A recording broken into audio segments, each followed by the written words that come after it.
Okay. I hope you all have taken the books. Just open your book at lesson number 7. Students, this is a very easy chapter. Name of this chapter is articles. है ना? Articles कितना easy है, means आप लोग छोटे. निकालना है. Who is this? Aman? Ma'am कौन सा चैप्टर निकालना है? Beta, I am asking that lesson number 7, articles. Okay. Now no one will speak like that. Lesson number 7 in English grammar, articles. Okay. Mayank and Artika, just keep your videos on. Fine. This is a very easy chapter. I was asking you that ये बहुत ही easy chapter है. Through this chapter, we came to know how to use the words, how to use the articles in front of the nouns, like a, an, and the. These are the articles. ठीक है. ये a, an और the ये articles होते हैं जिनका use हम noun से पहले करते हैं, ये इंडिकेट करने के लिए कि noun जो है वो जनरल है या स्पेसिफिक है. जर्नल मीन्स कि कोई भी कॉमन, और स्पेसिफिक यानी कोई भी प्रॉपर नाउन. ठीक है. ए और एन जो है ये इनडेफिनेट आर्टिकल्स होते हैं. जब ये क्वांटिटी, मतलब ये भी बताते हैं ये कि किसी भी एक चीज के बारे में हम बात कर रहे हैं. Okay, and the is used in front of the the is the definite article, and we use it in the in front of the particular things or the unique things, we can say. ठीक है. ए और N का use हम कब करते हैं? ए और N का यूज हम मोस्टली ये बताने के लिए करते हैं कि कोई भी एक चीज है जिसके बारे में हम बात करें, लेकिन हमें कहाँ पे किसका यूज करना है और कहाँ पे किसका यूज नहीं करना है. इसके लिए बेटा कुछ रूल्स होते हैं जो आज हम स्टडी करेंगे. Okay, first of all I will describe the rules, and after that I will ask the question to you. So listen carefully everyone. Okay, my first rule is when we are talking about something in general and not specific.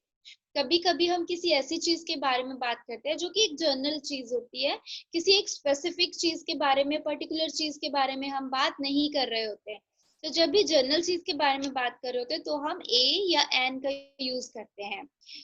Like I need a new phone.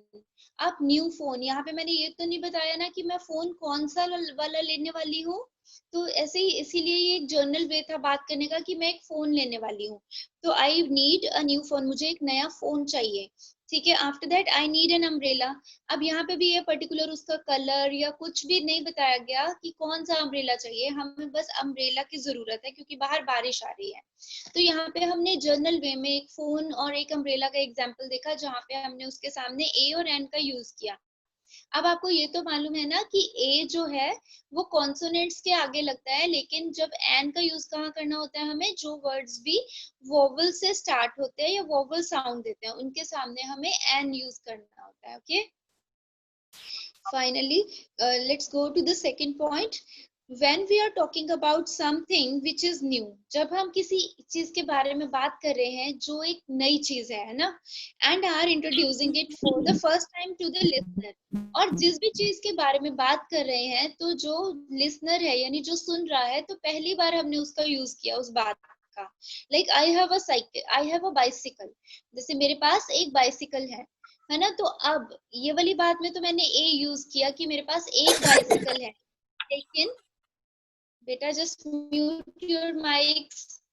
लेकिन अगर मुझे दोबारा उसी bicycle की बात करना है तो मुझे द यूज करना होगा उसके सामने, क्योंकि उस समय मैं उस पर्टिकुलर बाइसिकल की बात कर रही हूँ जो मेरे पास है. ठीक है. जैसे I have a bicycle, I have bought a new dress. अब यहाँ पे हमने ए का यूज देखा कि कोई भी चीज जब हम पहली बार किसी चीज के बारे में बात करते हैं तो हम ए यूज करते हैं या एन भी यूज कर सकते हैं, लेकिन जब उसके बारे में हम दोबारा वही सेंटेंस बोलते हैं तो हम द यूज करते हैं, क्योंकि हमने एक बार सेंटेंस में वो बोल दिया जिसके बारे में हम बात कर रहे हैं, उसके बाद वो एक पर्टिकुलर चीज बन जाएगी जिसके बारे में हमने बात की है. Please keep your mics mute, no one will speak. Okay, at the end of the class, I will give you the time to ask the questions. So please be quiet. After that, in third point, you can see before words that means a collection of things. है ना। जब कुछ ऐसे words होते हैं जिनका मतलब होता है कलेक्शन ऑफ थिंग्स, यानी कुछ कलेक्टिव नाउन या कुछ चीजें, for example a gallon, a dozen. अब जैसे डजन की बात करें तो डजन में 12 थिंग्स आती हैं, लेकिन डजन को हमने यूज किया जो कि एक सिंगुलर वर्ड है, तो उसके सामने हमने अ लिख दिया जब एक डजन की बात कर रहे हैं। जब ज्यादा की बात करेंगे तब हम ए यूज नहीं करेंगे वहां पे, ठीक है। बिफोर, अभी तक हमने ए और एन का यूज देखा कि ए और एन का यूज कहाँ होता है, सिंगुलर चीजों के सामने। और उसके बाद जब हम जनरल वे में बात करते हैं किसी भी चीज के बारे में, तब स्पेसिफिक चीजों के सामने हमें ए और एन का यूज नहीं करना होता। और जब हम किसी भी चीज के बारे में बात कर रहे हैं और जो जिससे हम बात कर रहे हैं उसे पहली बार उस चीज का नाम लिया तो हम ए यूज करेंगे। लेकिन बार बार अगर उसी चीज को हम रिपीट करें और उसी के बारे में आगे भी बात करें तो हम द यूज करते हैं, ठीक है। आफ्टर दैट हम यूज देखेंगे द का क्या यूज होता है, कहाँ कहाँ हमें द यूज करना है, कहाँ पे हमें द यूज नहीं करना है। Okay, before nouns that are unique. जब कभी भी हमें यूनिक चीजों के बारे में बात करना होता है, यूनिक क्या होता है, जो अपनी तरह की एक ही चीज होती है। जैसे the sun is bright today. अब सन है, सन तो एक ही है ना अर्थ पे, एक ही सन है ना, तो इसलिए वो यूनिक है, ठीक है। Same as the Bible is a holy book. अब जो बाइबल है, बाइबल एक होली बुक है, यानी एक पवित्र किताब है, एक पूजा करने वाली बुक है, जैसे रामायण होती है द रामायण। तो ये द बाइबल है जो एक पर्टिकुलर बुक के बारे में बात कर रहे हैं, स्पेसिफिकली एक बुक की बात हो रही है, तो इसलिए हमने द यूज किया। उसके बाद the Pacific is the deepest ocean. अब पैसिफिक ओशियन की बात कर रहे हैं तो दुनिया में बहुत सारे पैसिफिक ओशियन तो नहीं है ना, सिर्फ एक पैसिफिक ओशियन है, इसीलिए हमने इसके सामने भी क्या यूज किया, द।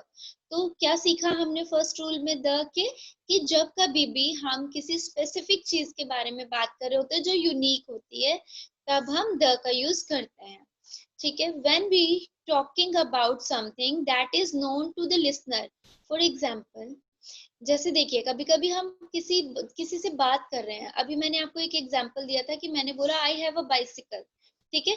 तो मैंने अब जो जिससे मैं बात कर रही हूँ मैंने उससे बोला या मेरी फ्रेंड से बोला कि मेरे पास एक बाइसिकल है।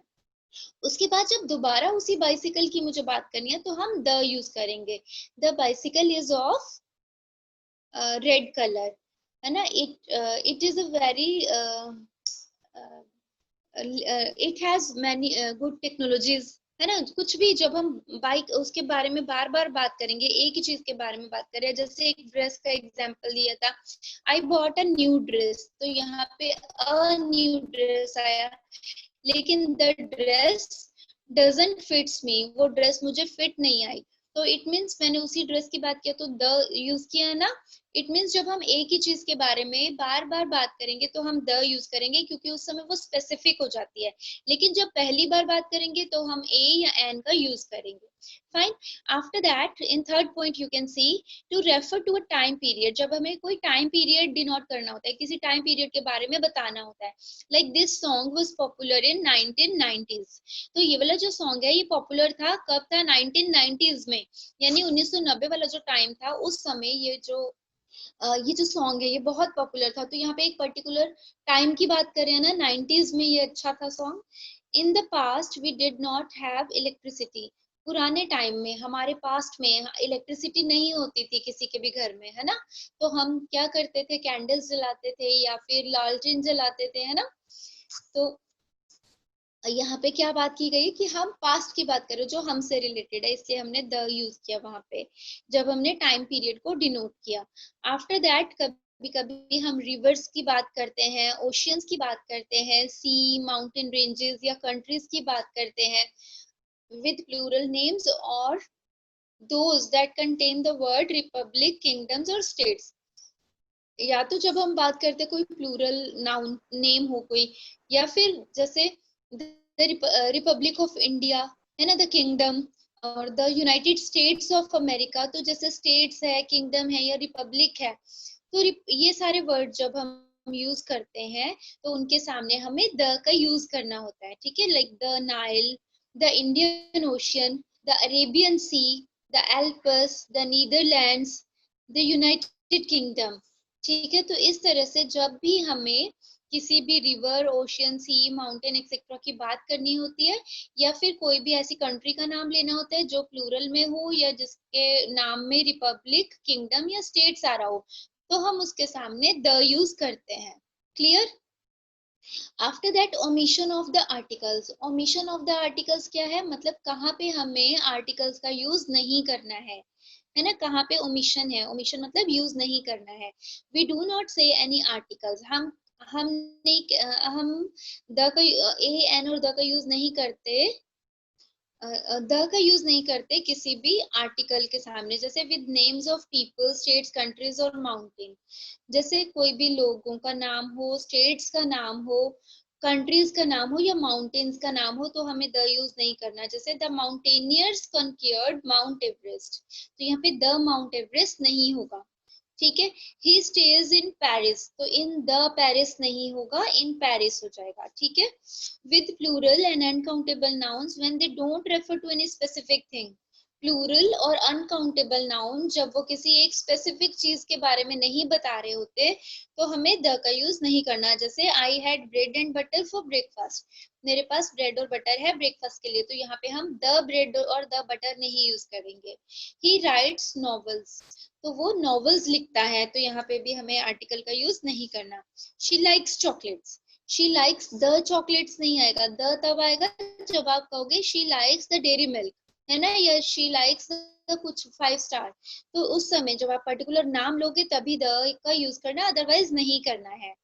ठीक है, उसके बाद but the breakfast I had yesterday was tasty, पर यहाँ पे ब्रेकफास्ट के सामने हमने द क्यों यूज किया, क्योंकि यहाँ पे एक पर्टिकुलर टाइम का, पर्टिकुलर डे का ब्रेकफास्ट की बात की जा रही है। जैसे the breakfast I had yesterday, जो कल मैंने ब्रेकफास्ट किया था वो टेस्टी था, है ना। Same as the chocolate she gave me are very expensive, जो चॉकलेट्स उसने मुझे दी थी, यहाँ पे हम पर्टिकुलर चॉकलेट्स की बात कर रहे हैं ना, जो मेरी फ्रेंड ने मुझे गिफ्ट की थी या उसने मुझे गिफ्ट की थी, उन चॉकलेट्स की बात कर रहे हैं। तो वो एक पर्टिकुलर चीज हो गई ना, कि उन्होंने कितनी भी चॉकलेट्स दी होंगी, 5, 10 या 2, तो उनके सामने हमने द यूज किया। The novels that I bought last week were very interesting, जो नॉवल मैंने लास्ट वीक खरीदे थे वो बहुत इंटरेस्टिंग थे। तो यहाँ पे भी उन नॉवेल्स की बात हो रही है जो हमने लास्ट वीक खरीदे, तो यहाँ पे भी पर्टिकुलर चीज के बारे में बात की गई, तभी हमने उनके सामने क्या यूज किया, the. Okay, so students, these were the rules which I have explained to you. After that you have to fill the exercises in the book only and do definitions in the copy. Okay, on page number 30 there are definitions which you have to do in copy only. Okay, and learn also. Now just open the book at page number 104. Open your book at page number 104. Here you can see the antonyms. कौन सा page number? Beta, why are you not listening when I am asking you? Just open your book at page number 104, antonyms. Okay, now just see एंटोनियम्स क्या होते हैं। सबसे पहले एंटोनियम्स क्या होते हैं, ऑपोजिट वर्ड्स, है ना। Antonym is a word that is opposite in the meaning to another word, जो वर्ड सामने लिखा है उसका ऑपोजिट वर्ड क्या होगा, एंटोनियम। ठीक है, जैसे एंटोनियम बोलते हैं, ऑपोजिट भी बोल सकते हो, ऑपोजिट वर्ड्स। ठीक है, तो यहाँ पे बहुत सारे ऑपोजिट वर्ड्स आपको दे रखे हैं, पेज नंबर 104 पे भी हैं, सम 105 पे भी हैं, जो आप लोगों को लर्न करना है। Okay, notebook में नहीं करना, only exercise you have to do in the notebook. See on page number 105, write the antonyms of the highlighted words in the blank. यहाँ पे आपको एंटोनियम्स लिखने हैं, जो हाईलाइटेड वर्ड्स है उनके एंटोनियम्स आपको ब्लैंक्स में फिल करना है।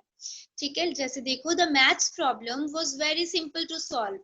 मैथ प्रॉब्लम जो था वो बहुत ही सिंपल था सॉल्व करने के लिए। तो अब सिंपल मतलब बहुत ही साधारण था, तो सिंपल होता तो उसका ऑपोजिट क्या हो जाएगा, असाधारण और difficult. Okay, so write down difficult in front of the blank. In front of the sentence there is a blank in which you have to write down difficult. Okay, fine.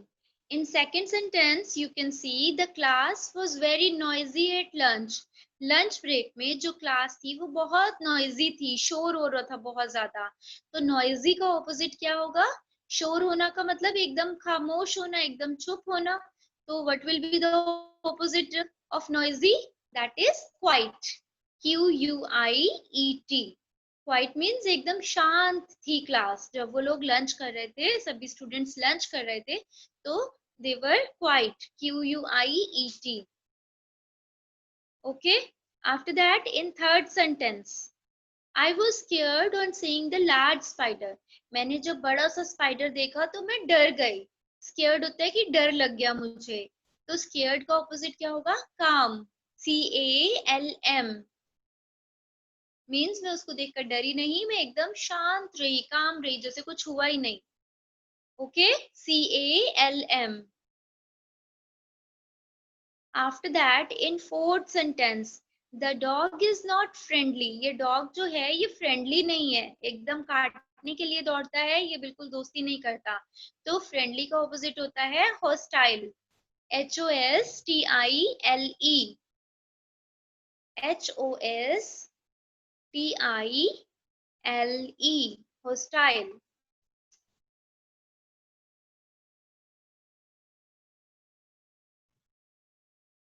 Okay, in fifth sentence, you can see little knowledge is dangerous thing. तो little knowledge यानी जो थोड़ा सा ज्ञान होता है वो बहुत ही खतरनाक होता है. ठीक है. तो नॉलेज का ऑपोजिट क्या हो जाएगा? Ignorance. IGNORANCE.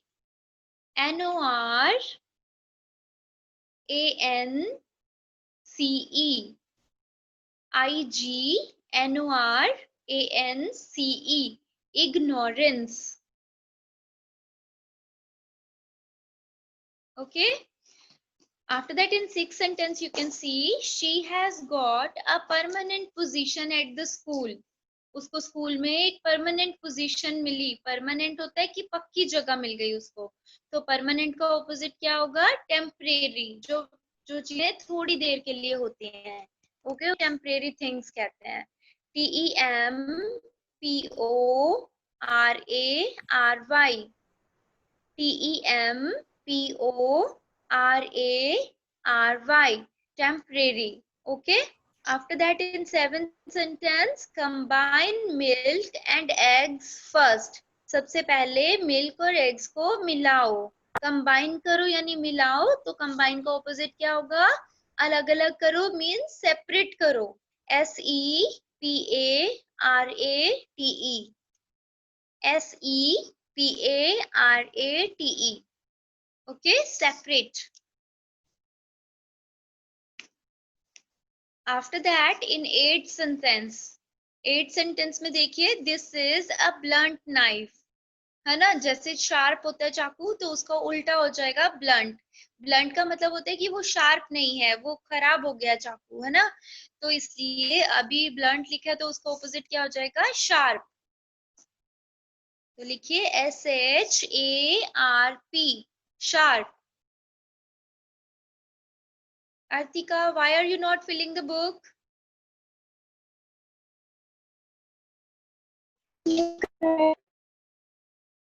Okay, just fill better. After that, in ninth sentence, you can see the farmers scattered the seeds in the field.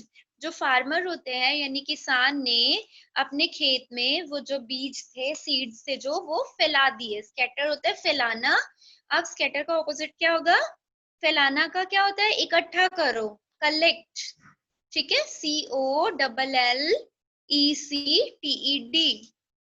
COLLECTED. Collected. क्योंकि यहाँ पे स्कैटर्ड था ना, इसीलिए ये हो गया collected. Okay, just mute yourself. After that, in 10th sentence देखिए, द जज फाउंड हिम गिल्टी. जो जज है उन्होंने देखा कि वो जो है उसने, वो दोषी है, उसने गड़बड़ की है, उसको सजा मिलनी चाहिए, है ना. गिल्टी यानी दोषी है. तो दोषी का उल्टा क्या होता है? निर्दोष. तो क्या हो जाएगा? इनोसेंट, कि उसकी कोई गलती नहीं है. INNOCENT. INNOCENT, innocent. इनोसेंट का मतलब होता है कि उसने कोई गलती नहीं की, वो निर्दोष था। ठीक है। After that in 11th sentence, don't dawdle, be quick. Dawdle का मतलब क्या होता है कि ऐसे लेजीली किसी काम को करना, धीरे धीरे करना, है ना। तो क्या कहा जा रहा है कि आलस मत करो, तुम जल्दी करो। तो आलस का मतलब क्या होता है कि आलसी हो तो धीरे धीरे कर रहे हो ना किसी काम को, तो उसका ऑपोजिट क्या होगा, हरी, है ना, कि जल्दी करो, हरी अप बोलते हैं ना हम। हरी अप का मतलब क्या होता है कि जल्दी से करो, हरी, HURRY। Okay, in 12th sentence you can see this is a private beach। ये एक प्राइवेट बीच है। प्राइवेट मतलब होता है कि किसी एक बंदे का पर्सनल जगह, है ना। तो क्या हो जाएगा, प्राइवेट का ऑपोजिट पब्लिक। ठीक है। प्राइवेट जैसे पार्क भी होता है, किसी किसी का पार्क अपने घर में बना रखा होता है उसने, तो वो प्राइवेट पार्क हो गया, लेकिन या कुछ लोगों के लिए अलाउड है वो। लेकिन जो पब्लिक प्लेस होती है वहां पे सब लोग जा सकते हैं। ओके। तो प्राइवेट का ऑपोजिट क्या हो जाएगा, public, PUBLIC। In 13th, this is the end of the story. And का मतलब होता है ये खत्म हुई स्टोरी और उसका एंड ये था। ठीक है। एंड मतलब होता है लास्ट, ये था। तो लास्ट का ऑपोजिट क्या होगा, शुरुआत, है ना, बिगनिंग, BE। तो ऑपोजिट लिखिए, BEGINNING, BEGINNING,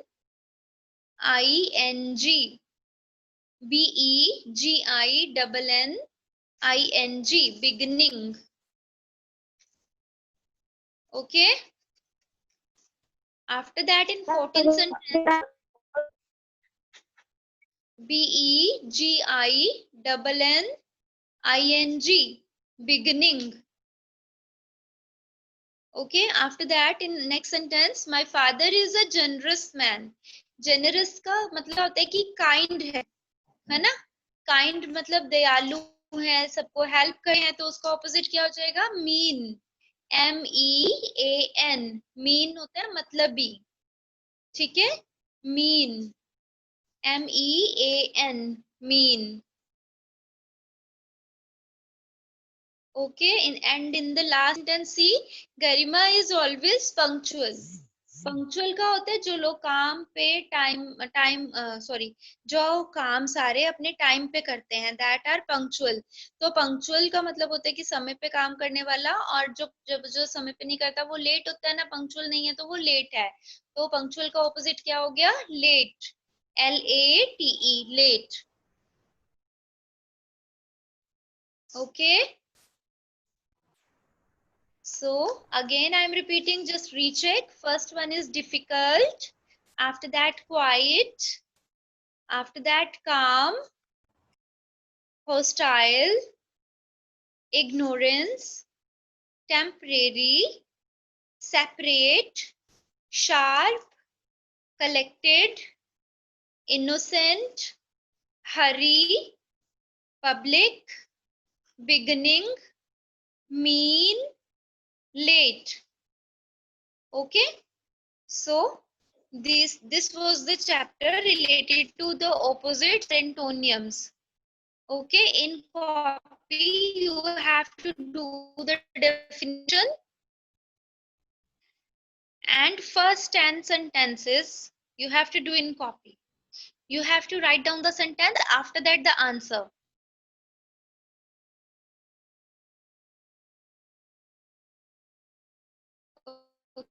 Okay.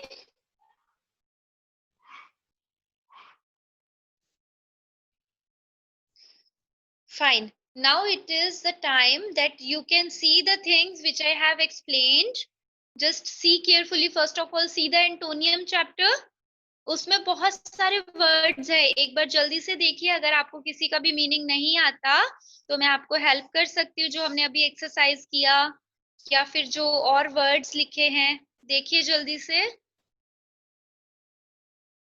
सभी लोग अपनी बुक में देखेंगे एक बार रीड करके। अगर आपको किसी का भी मीनिंग क्लियर नहीं है then you can ask. I will tell you about that.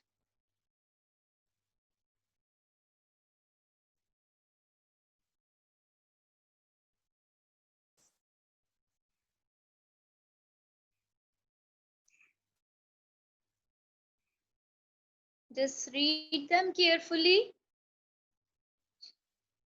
देखिए एब्सेंट का मतलब होता है कि जो कोई भी एब्सेंट होता है स्कूल में, आपने देखा होगा ना, कोई नहीं है हाजिर वहां पे, उस जगह पे अवेलेबल नहीं है, तो वो एब्सेंट है। उसका ऑपोजिट हो गया प्रेजेंस। ठीक है। एक्सेप्ट मतलब मान लेना किसी चीज को, रिफ्यूज यानी नहीं मानना, मना कर देना। ऑलवेज यानी हमेशा, नेवर यानी कभी भी नहीं। एंशियंट यानी कि पुराना, प्राचीन, और मॉडर्न यानी न्यू, लेटेस्ट। ओके। असेंड जैसे आप असेंडिंग ऑर्डर करते हो तो छोटे से बड़े की तरफ जाना, और डिसेंड यानी कि बड़े से छोटे की तरफ जाना।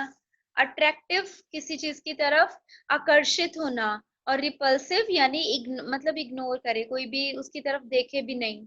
ओके। बैंड यानी मुड़ा हुआ, स्ट्रेटन यानी सीधा, ब्लंट यानी जो शार्प नहीं है, और शार्प यानी तेज, नोकीला। बिटर मीन्स कड़वा, स्वीट मीन्स मीठा। कंबाइन यानी मिलाकर, सेपरेट यानी अलग अलग। कॉमन यानी साधारण।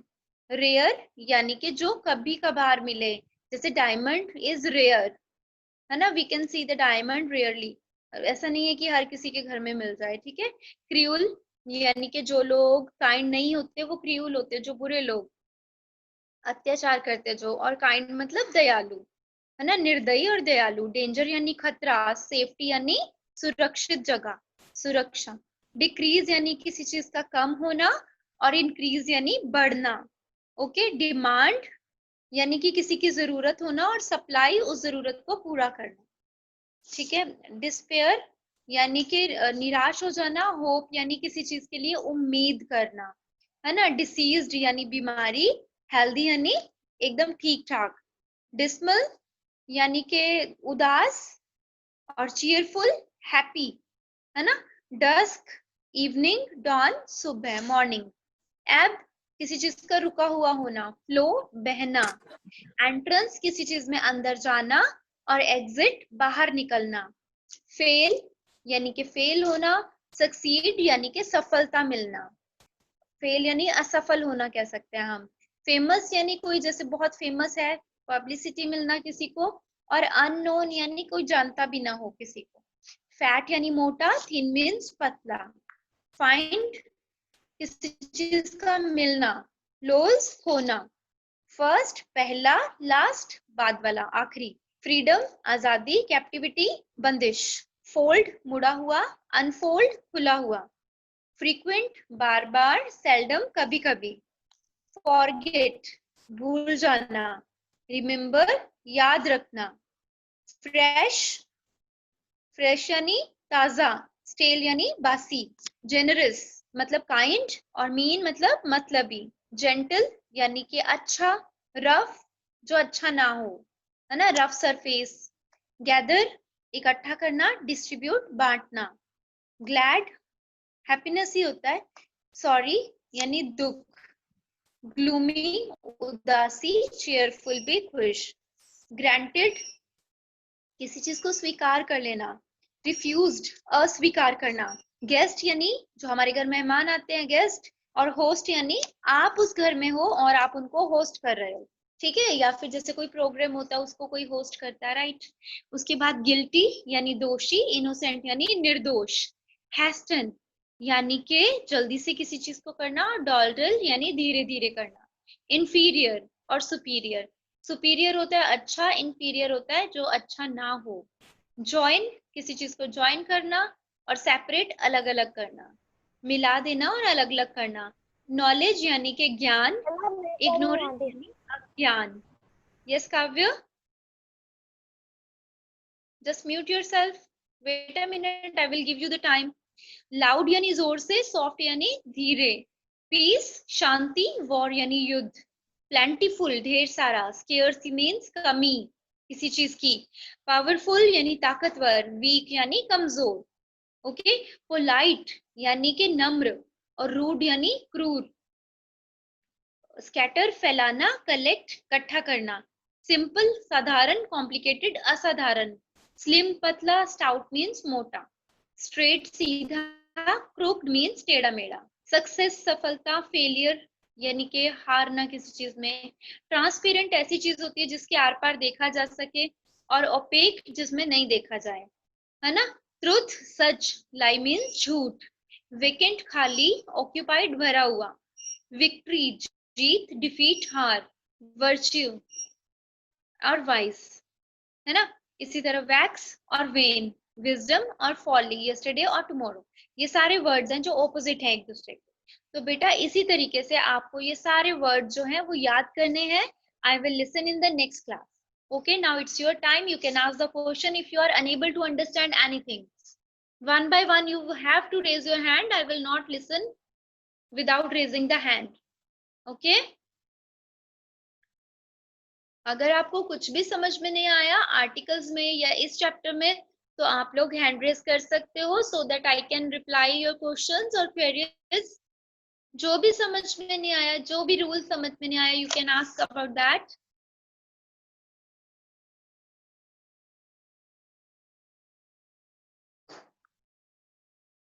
सब कुछ समझ में आ गया? किसी को कुछ भी नहीं पूछना? एक बार चेक कर लो बेटा, ध्यान से देख लो। अगर कुछ भी क्लियर नहीं है तो एक बार देख लो। मैंने आप लोगों को एंटोनियम चैप्टर में बताया कि ऑपोजिट वर्ड्स क्या होते हैं, कैसे हम उनका यूज कर सकते हैं अपने सेंटेंसेस में, ठीक है। और आर्टिकल्स में एक बार फिर से मैं आपको रिवाइज कर देती हूँ अगर आपको नहीं पूछना है तो। लेकिन आर्टिकल्स में हमने देखा कि आर्टिकल्स जो होते हैं वो तीन होते हैं, ए, एन और द। ए और एन इंडेफिनिट आर्टिकल होते हैं जबकि द डेफिनेट आर्टिकल होता है। ए और एन का यूज हम एक चीज के सामने करते हैं, ए का यूज हम कॉन्सोनेंट वर्ड्स के आगे करते हैं या कॉन्सोनेंट साउंड जो दे रहा हो उसके आगे करते हैं, लेकिन एन का यूज हम वोवल साउंड और वोवल्स के सामने करते हैं, ठीक है। और द का यूज हम तब करते हैं जब हम किसी भी यूनिक चीज के बारे में बात कर रहे होते हैं। यूनिक यानी कोई एक चीज जो पूरी दुनिया में एक है, जैसे the sun, the moon, the earth, ठीक है, सेम एज। उसके बाद हमने देखा ए और एन का यूज कहाँ कहाँ करते हैं। ए और एन का यूज होता है जब हम जनरल बात करते हैं किसी भी चीज के बारे में, तो हम ए यूज करते हैं या एन यूज करते हैं। और सेकंड रूल में हमने देखा कि जब हम किसी चीज के बारे में बात करनी शुरू करते हैं और पहली बात में हम अगर उसके बारे में बात कर रहे हैं तो हम ए या एन यूज करेंगे। लेकिन अगर उसी बात को हम दोबारा उसी चीज के बारे में बात कर रहे हैं तो हम द लिखेंगे, ठीक है। उसके बाद हमने देखा द के यूजेस में कि हमें जो यूनिक चीजें हैं उनके सामने द यूज करना है, जैसे the sun, the bible, the pacific ocean, है ना। सेम एज जब हम बात कर रहे हैं किसी एक चीज के बारे में, पहली बार हमने ए यूज किया, लेकिन उसी चीज के बारे में अगर हम बार बार बात करें, दोबारा बात करें, तो हम द यूज करते हैं, क्लियर। उसके बाद हमने देखा कि बहुत सारी चीजें होती है जिनके सामने हमें द यूज करना होता है, जैसे रिवर्स का name like the Ganga, the Nile, है ना। ओशियंस के नाम जैसे the Indian Ocean, the pacific ocean, mountain ranges के नाम के सामने, कंट्रीज के सामने जैसे द हिमालयाज है, the United states of America है ना, विद प्लूरल नेम्स और फिर प्लूरल नेम्स के साथ। या फिर हम ये कह सकते हैं कि किसी भी ऐसे नाम के सामने जिसमें रिपब्लिक, किंगडम या स्टेट्स आ रहा हो, तब हमें द यूज करना होता है उसके सामने, क्लियर। उसके बाद हमने ये देखा कि कई जगह ऐसी भी होती है जहां पे हमें द का यूज नहीं करना होता। तो कहाँ कहाँ हमें द का यूज नहीं करना है? First one is the name of people, लोगों के नाम के सामने द का यूज नहीं करते। जैसे Ram is a good boy, the Ram goes to school daily, ये नहीं लिखेंगे हम। राम के बारे में दोबारा बात कर रहे हैं ना, तो राम ही लिखेंगे, द राम नहीं लिखेंगे, ओके। इसी तरह स्टेट्स जैसे the Punjab, the Chandigarh, the Delhi, the new Delhi, ये सब द नहीं लिखते हैं। कंट्रीज के नाम के सामने जैसे द पाकिस्तान, द इंडिया, ये सब नहीं लिखते हैं। ठीक है, कंट्रीज के नाम हो गया। उसके बाद माउंटेन्स, जैसे कि माउंट एवरेस्ट के सामने द नहीं लिखते हैं, तो इस तरह की चीजों के सामने द नहीं लिखते, लेकिन माउंटेन रेंज के सामने द लिखते हैं। जैसे हिमालय, हिमालय में माउंटेन रेंज है, उसमें बहुत सारे और बहुत सारे पहाड़ और भी हैं हिमालयस में, सिर्फ एक पहाड़ की बात नहीं कर रहे हम यहाँ पे, ठीक है। उसके बाद हमने देखा कि द का यूज और कहाँ नहीं करना है, किसी भी प्लूरल या अनकाउंटेबल नाउन के सामने, जब वो रेफर नहीं कर रहा होता किसी स्पेसिफिक चीज के लिए। अनकाउंटेबल नाउन क्या होते हैं? ऐसे नाउन जिनको हम काउंट नहीं कर सकते, ठीक है। ऐसे नाउन जिनको काउंट नहीं किया जाता वो अनकाउंटेबल नाउन्स होते हैं, और उनके सामने हम, ठीक है, क्लोज द चैप्टर। और at the and I have told you that, जैसे मैंने बताया, the lunch I had yesterday was tasty. अब यहाँ पे लंच की बात कर रहे हैं, वैसे लंच के सामने हमें द नहीं लगाना होता, लेकिन द लंच की क्यों यूज किया मैंने, क्योंकि द तब यूज किया जब मैं पर्टिकुलर एक दिन की बात कर रही हूँ कि उस दिन जो मैंने लंच किया था वो बहुत टेस्टी था, ठीक है। तो ऐसी कंडीशन में हमें द लगाना है जब हम किसी एक चीज के बारे में पर्टिकुलरली बात कर रहे होते हैं। Okay, I hope you all have understood now. If you have any question you can ask me.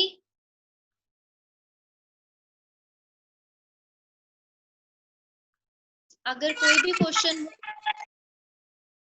Aman what are you doing? बेटा अगर आपको कुछ भी क्लियर नहीं है तो आप पूछ सकते हैं, मैं बार बार आपसे बोल रही हूँ। अगर आपको कुछ भी समझ में नहीं आया देन यू कैन आस्क।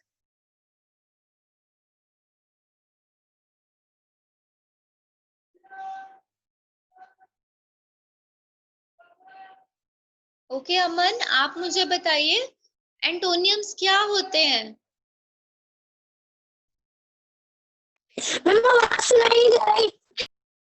बेटा व्हाट आर एंटोनियम्स? एंटोनियम्स क्या होते हैं?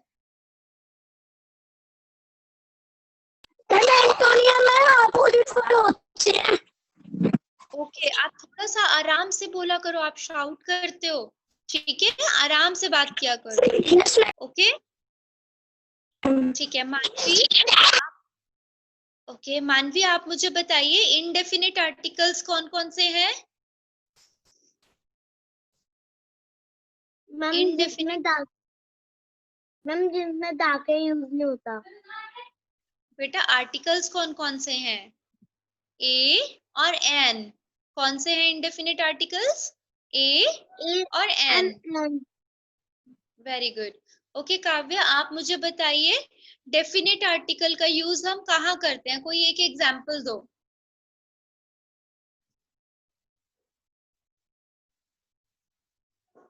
कोई भी एक एग्जांपल दो कि डेफिनिट आर्टिकल का यूज हम कहाँ करते हैं।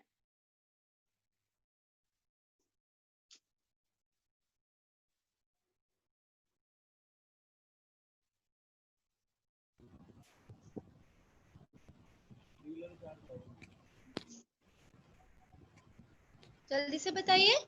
मैंने मैम दा पे, मैम दा द तो होता है, लेकिन एक एग्जांपल दो, कहाँ पे यूज करते हैं हम द का? The Bible is Holi book.